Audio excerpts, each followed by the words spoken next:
Paying attention is being present, and it's a skill, just like golf or tennis. The more you practice it, the better you get at it. And you know when someone's present with you in your life because they're paying attention to you. And you know when they're not present with you because they're not paying attention to you. So now, what's the relevance of that? Well, there's an intelligence that's giving you life that's always present. And many people don't take the time to connect to it by being present, right?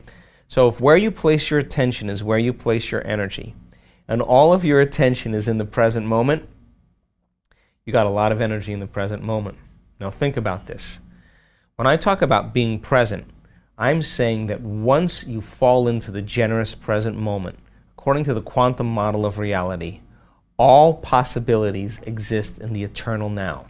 So most people, they wake up in the morning, they come back to their senses. Your brain is a record of the past. It's an artifact. It's a circuits of everything you've learned and experienced to this moment. So people wake up in the morning and then they think about their problems. Those problems are connected to certain people, certain things at certain times and places. The moment they start thinking about the problems, they're turning on the circuits from the past. They're memories.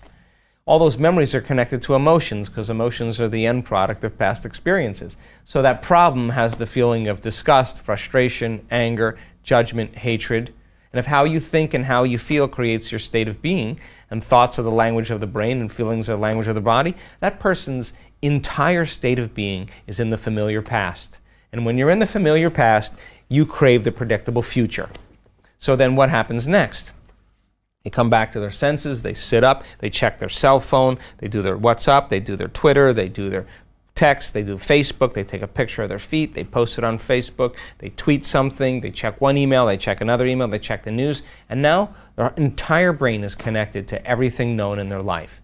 Then they stand up and they go through a series of routine behaviors. They use the toilet, they go to the kitchen, have a cup of coffee or a cup of tea, they go in the shower, they wash themselves the same way, they put on the same clothes, they walk out to the kitchen, they eat cereal with the same spoon, facing the same direction, they drive to work the same way, they do the same things, see the same people, and push the same emotional buttons, and they do this every day. So now their body is programmed into a predictable future based on what they did in their past, and they lost their free will to a program. And so now, if you're not getting up in the morning being defined by a vision of the future, then you'll be predictable in your life. You're left with the old memories of your past. So then, as I said, the stronger the emotion that you have with some problem or person in your present reality, the more you're going to pay attention to that person or problem. And if where you place your attention is where you place your energy, all of your energy and your attention is going to all these different people and problems and places. And now, every one of those people and problems and places has a neurological network in your brain. Throw in a little chemicals of stress, and now as you shift your attention from one person to one problem, you're activating those circuits, and if you're measuring a brain that's doing that, it's very incoherent. When the brain's incoherent, you're incoherent. So then, when I talk about the generous present moment, the person is sitting there and the body's going, well, it's 8 o'clock in the morning. You normally get pissed off, you normally get frustrated when you're in traffic.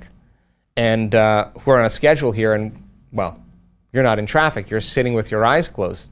The body goes, well, let's just get a little irritated, right? And you make that person become aware that that feeling of irritation is the body craving that addictive emotion, and you settle the body back down into the present moment, and you unfold back into possibility. Every time you do that, you're reconditioning the body to a new mind, and you're telling it it's no longer the mind, that you're the mind. And now your will is getting greater than the program. And then the body says, well, it's 11 o'clock. This is normally when you check emails and judge everybody that sends you an email.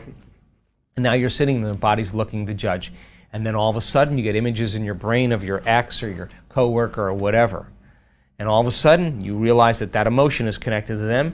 And you settle the body back down into the present moment, and you lower the volume to that emotion. And when you do that, you take your attention off that person or thing, and now you're breaking your energetic bond with everyone and everything in your life.